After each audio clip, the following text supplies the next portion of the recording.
यदि अपन यहाँ पर रहना जो शिक्षित नहीं होते मान लीजिए, तो क्या इन चीज़ों को अपन पढ़ पाते? यदि अपन के पास में ज्योग्राफी नहीं होती तो अपन को पता होता क्या कि अपन जिस पृथ्वी पर रह रहे हैं वो घूम भी रही है और सूर्य के चारों ओर चक्कर भी लगा रही है, ये भी देखो, और सारी चीज़ें एडजस्ट हैं ये। नमस्कार दोस्तों, ब्रेक के बाद एक बार फिर से आप सभी का हमारे यूट्यूब चैनल धैर्य स्टडी पॉइंट में स्वागत है।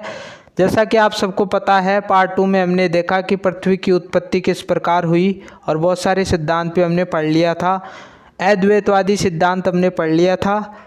उस वीडियो में हमने है ना जो द्वैतवादी संकल्पना का थोड़ा बहुत हमने डिस्कस किया था।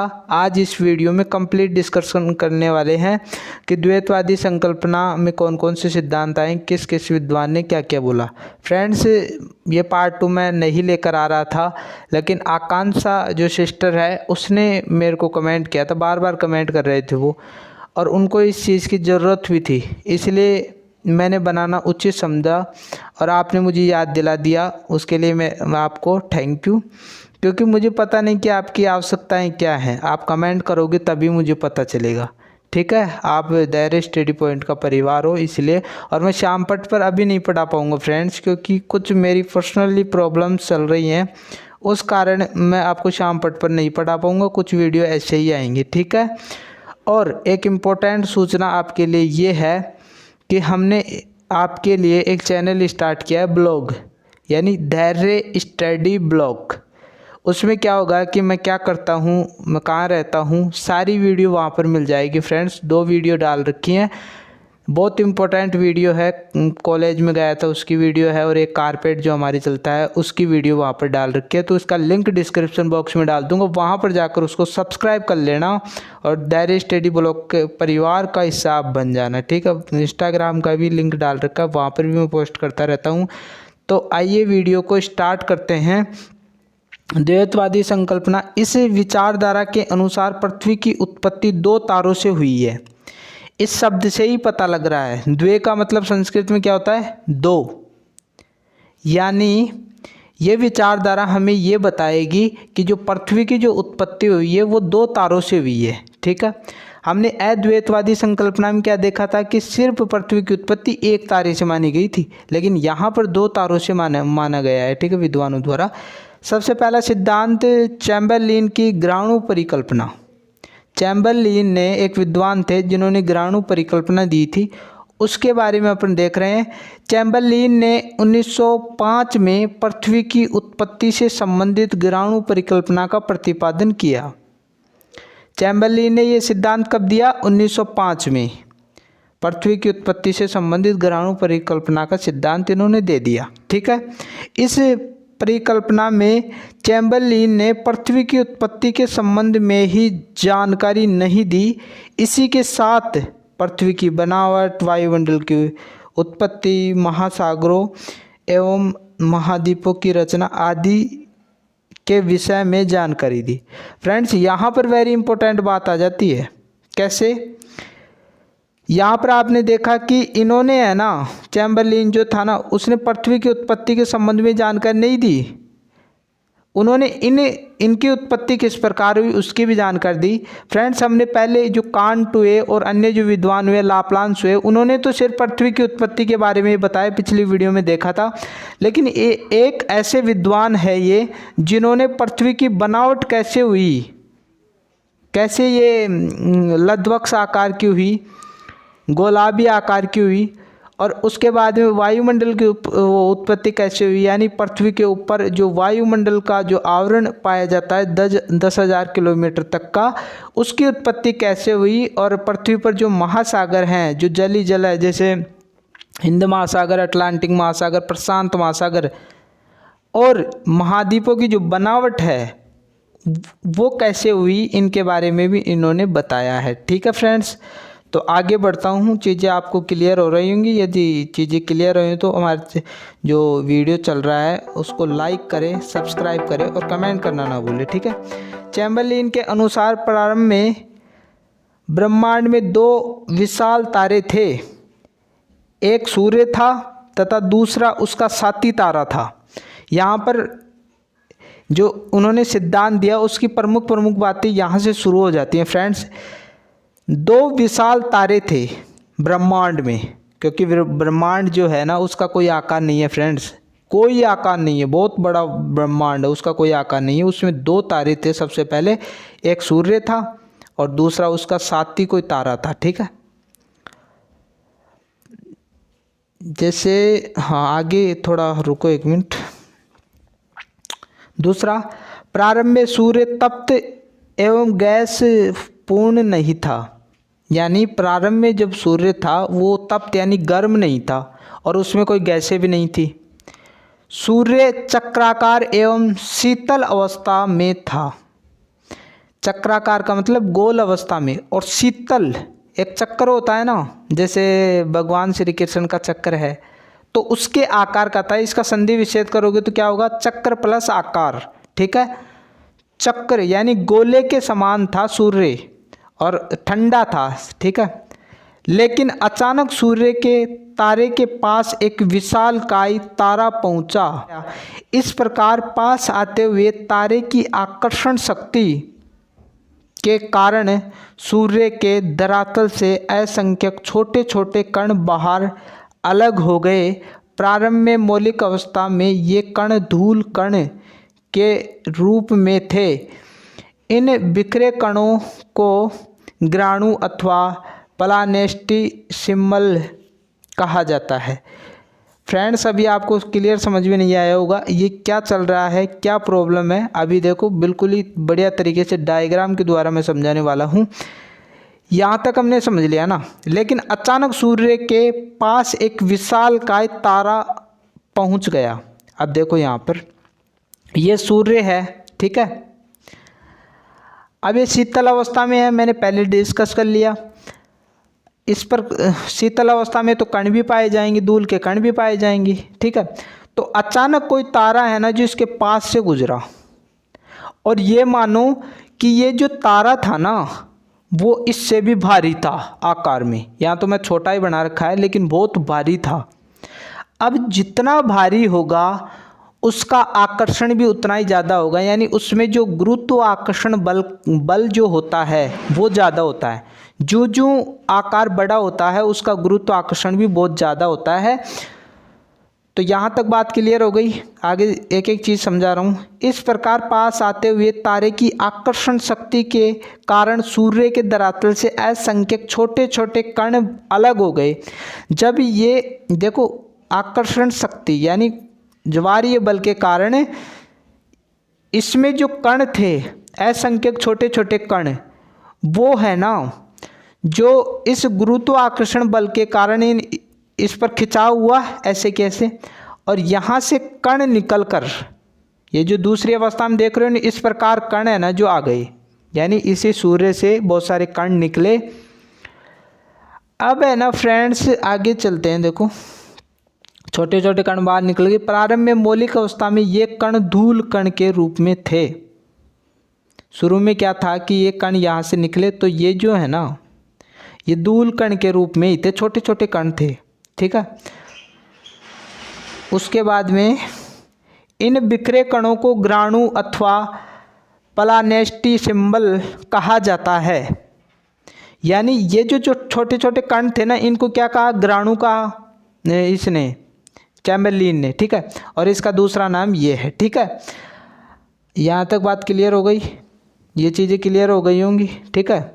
अब आगे बहुत इंटरेस्टिंग बातें आने वाली है। यदि आप इंटरेस्ट लेकर पढ़ोगे ना चीज़ों को, आपको समझाने वाला होना चाहिए चीज़ों को, तब चीज़ें आसान हो जाती हैं, पढ़ने का मन भी करता है। इसमें कुछ ग्राणु का आकार में बड़े थे, यही ग्रह बने।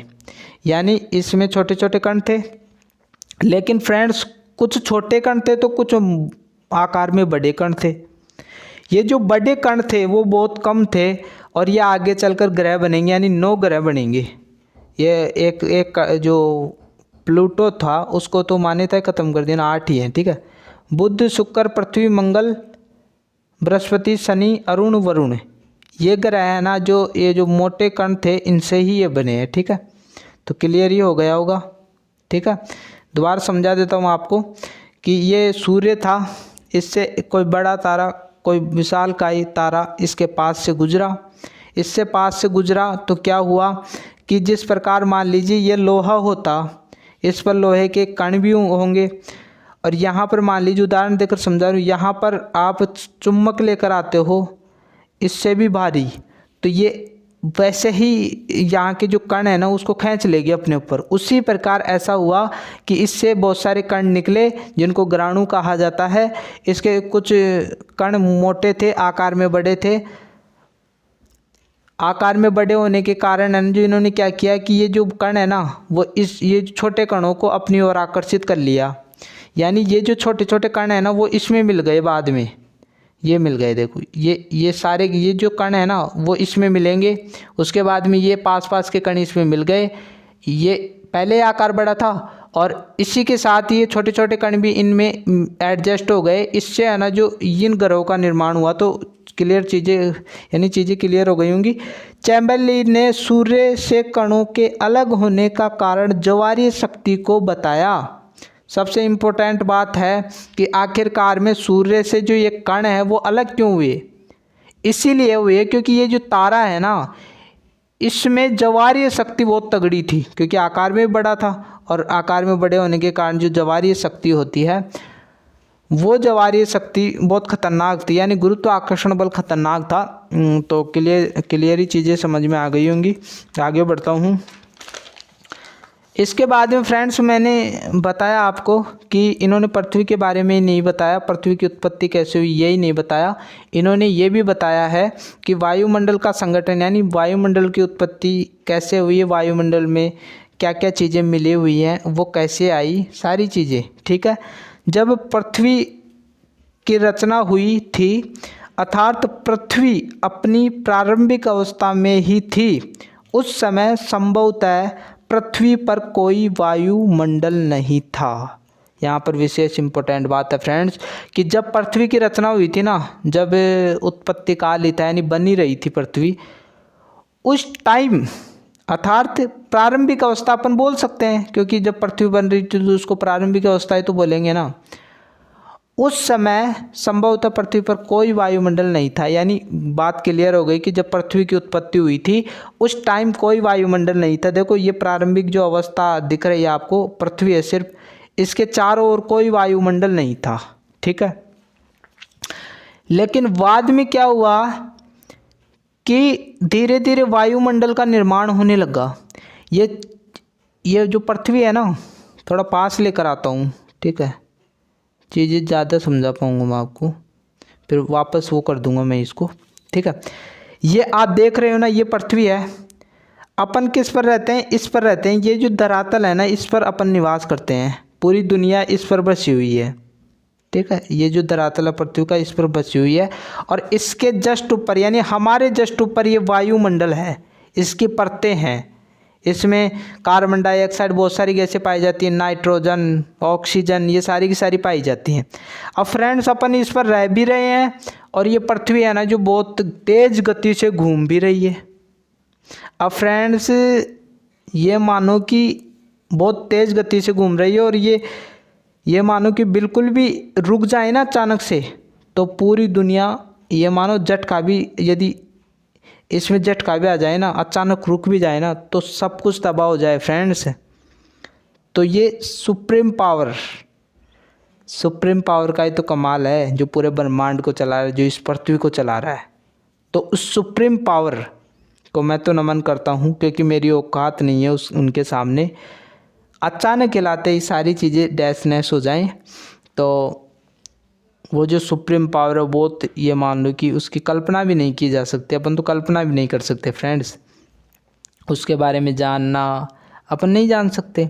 यदि अपन यहाँ पर रहना जो शिक्षित नहीं होते मान लीजिए, तो क्या इन चीज़ों को अपन पढ़ पाते? यदि अपन के पास में ज्योग्राफी नहीं होती तो अपन को पता होता क्या कि अपन जिस पृथ्वी पर रह रहे हैं वो घूम भी रही है और सूर्य के चारों ओर चक्कर भी लगा रही है, ये भी देखो, और सारी चीज़ें एडजस्ट हैं। ये पृथ्वी इतनी तेज़ गति से घूम रही है, अपन हिल भी नहीं रहे। क्यों नहीं हिल रहे? क्योंकि पृथ्वी का अपना गुरुत्वाकर्षण बल है, उससे सारी चीज़ें एडजस्ट हो रही है।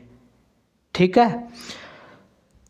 तो ये जो वायुमंडल है, ये प्रारंभ में वायुमंडल पृथ्वी के चारों ओर नहीं था। ठीक है। इसके बाद में आगे चलता हूँ। लेकिन जो जो पृथ्वी का आकार बढ़ता गया, पृथ्वी ने वायुमंडलीय तत्वों जैसे जलवाष्प, धूल कण, गैसें, क्योंकि वायुमंडल में गैसें थोड़ी होती हैं, धूल कण भी होते हैं, जलवाष्प भी होता है, जलवाष्प से वर्षा होती है, ठीक है, को आत्मसात कर लिया। यानी जैसे जैसे पृथ्वी का आकार बढ़ता गया, क्योंकि पृथ्वी पहले छोटी थी आकार में, लेकिन उसका आकार धीरे धीरे बढ़ता गया, और जो जो आकार बढ़ा वायुमंडलीय तत्वों को आत्मसात कर लिया। आत्मसात का मतलब क्या होता है? अपने में मिला लिया। समझ पा रहे हो? आत्मसात का मतलब किसी चीज को अपना लेना। पृथ्वी ने उन कणों को अपना लिया, ठीक है। दो प्रमुख स्रोतों से मौलिक वायुमंडल का निर्माण हुआ। यानी जो मौलिक वायुमंडल था, प्रारंभिक जो वायुमंडल था, उस वायुमंडल का निर्माण है ना, जो दो स्रोतों से माना जाता है। ये दो स्रोत क्या क्या थे? देखो, जब पृथ्वी का आकार बड़ा हो गया, उसने स्वतंत्र वायुमंडलीय परमाणुओं को आत्मसात कर लिया। यानी स्वतंत्र वायुमंडलीय जो परमाणु घूम रहे थे पृथ्वी के चारों ओर, उनको अपने साथ मिला लिया। यानी उनको जाने नहीं दिया कि भाई, पृथ्वी ने बोला कि जो वायुमंडल जो परमाणु है ना, उनको मैं जाने नहीं दूंगी। देखिए, ये वायुमंडल जो यहाँ पर स्वतंत्र रूप से घूम रहे थे, तो यहाँ पर है ना, जो इनको जाने नहीं दिया, अदर यहाँ पर इस साइड में यानी अंतरिक्ष में इनको जाने नहीं दिया, अपने गुरुत्वाकर्षण बल से है ना जो रोक लिया, ठीक है। वायुमंडलीय कणों की पूर्ति प्रारंभ में अधिक तथा बाद में कम हो गई, क्योंकि बाद में आत्मसात करने के लिए कण कम हो गए। यानी प्रारंभ में है ना, जो वायुमंडलीय जो कण थे उनको आत्मसात ज़्यादा किया, क्योंकि उन कणों की अवस्था, वो कण थे ना, वो ज़्यादा थे, इसलिए पृथ्वी ने है ना जो जल्दी से उनको आत्मसात कर लिया, यानी अपने में रोक लिया उनको एक ही जगह, ठीक है। और बाद में कणों की संख्या ने जो कम बच गई, इसलिए इनको आत्मसात कम किया, ठीक है। इसके बाद में दूसरा है इसमें स्रोत कि वायुमंडल का निर्माण, वो दूसरा स्रोत यहाँ पर देखो, हाँ, मौलिक वायुमंडल का निर्माण में जो दूसरा स्रोत है वो क्या है? आंतरिक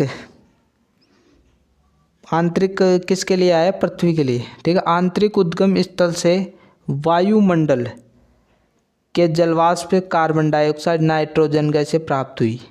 यानी पृथ्वी का जो आंतरिक भाग है ये गर्म था फ्रेंड्स। ये जो है, ये पृथ्वी थी ना, प्रारंभ में किस अवस्था में थी? गर्म अवस्था में थी। और इसके जो आंतरिक भाग है ना, ये जो आंतरिक भाग है, इससे ही है ना जो जलवाष्प, कार्बन डाइऑक्साइड और नाइट्रोजन गैस निकली, और इसके चारों ओर है ना जो रह गई, ये अंतरिक्ष में नहीं जा पाई। क्यों? क्योंकि इसका अपना गुरुत्वाकर्षण बल था, इसको अपने पास ही रोक के रखा। और वायुमंडल की जो पूरी चौड़ाई वो कितनी है? यानी 10,000 किलोमीटर तक, पृथ्वी से 10,000 किलोमीटर तक ये वायुमंडल पाया जाता है। उसके बाद में अंतरिक्ष आ जाता है, काला ही काला सब कुछ। बाह्य उद्गम स्थल से सभी वायुमंडलीय तत्व प्राप्त हुए, ठीक है। बाहर से भी, यानी पृथ्वी का जो, ये तो अंदर से आए थे सारे के सारे, ठीक है, लेकिन बाहर से भी काफ़ी सारे तत्व वायुमंडल को मिले, ठीक है।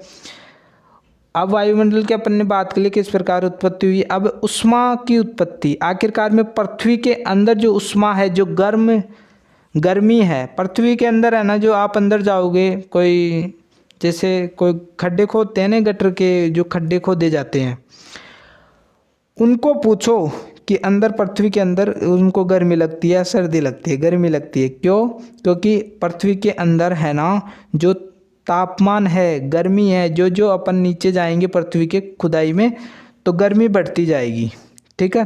तो ये गर्मी आखिरकार में कैसे आई? पहले तो गर्मी नहीं थी। पृथ्वी में उष्मा की उत्पत्ति पृथ्वी के आकार, यानी फ्रेंड्स यहाँ पर आकार आएगा, ठीक है। मैं लिखना भूल गया, मार्कर जो वाइट पेन था वो चलाया था यहाँ पर, तो आकार आएगा, ठीक है। यहाँ पर पृथ्वी के आकार में वृद्धि के साथ ही हुई। यानी पृथ्वी में जो उष्मा की उत्पत्ति थी, वो पृथ्वी का जो जो आकार बढ़ा, उसी के साथ ही इस उष्मा में भी वृद्धि हुई। पृथ्वी की उष्मा शक्ति कई साधनों द्वारा संभव हो पाई। कई साधनों के द्वारा ही हमें है ना जो पृथ्वी की जो ऊष्मा है उसकी उत्पत्ति हो पाई। तो ये साधन कौन कौन से है? पहला है, जब ग्रहाणुओं का समूहन हो रहा था उस समय ग्रहाणुओं के आपसी टकराव के फलस्वरूप ऊष्मा की उत्पत्ति हुई। अब फ्रेंड्स ये चीज़ें अभी तक आपको समझ में नहीं आई होंगी, मुझे पता है ना। अब मैं इसको किस प्रकार समझाऊंगा आप सोच भी नहीं सकते। हमने जस्ट पिछले पेज में क्या पढ़ा था? ग्रहाणुओं का समूहन हो रहा था। यहाँ पर देखो, एक बार दिखा देता हूँ आपको, चीज़ें क्लियर हो जाएंगी। ये आप देख रहे हो प्रारंभ में जो ग्रहाणु थे ना, ये सारे के सारे क्या हैं? ग्रहाणु। इनका जब समूहन हो रहा था, समूहन का मतलब ये जो छोटे कण हैं वो इसमें मिल रहे थे, ये इसमें मिल रहे थे, ये इसमें मिल रहे थे। ये बड़ा जो ग्रहाणु है उसके चारों ओर जो छोटे ग्रहाणु वो मिल रहे हैं।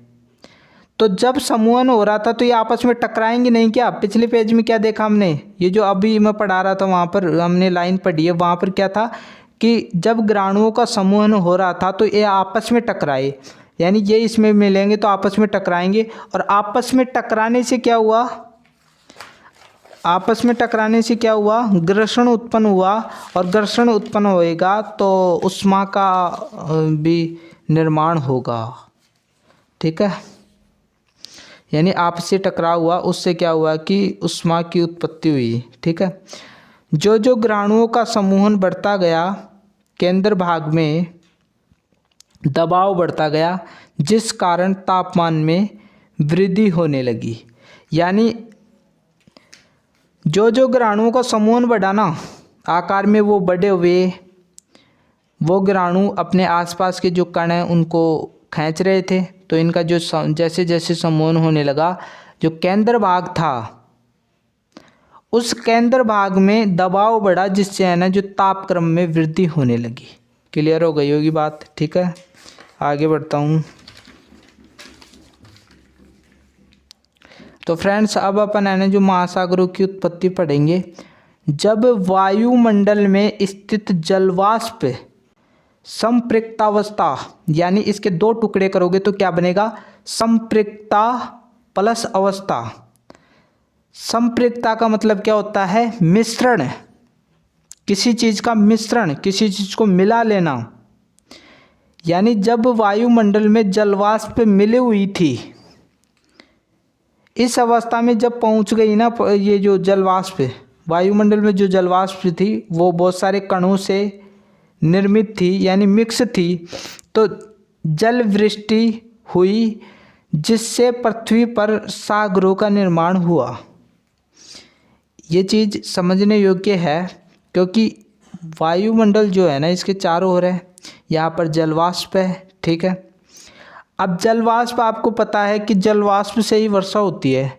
जलवाष्प की जो बूंदें होती हैं वो कणों के साथ में ना संघनित हो जाती हैं, और संघनित होने के बाद में एक बूंद बन जाती है, और बूंद बनेगी तो ये पृथ्वी पर है ना जो वर्षा करने लगती हैं।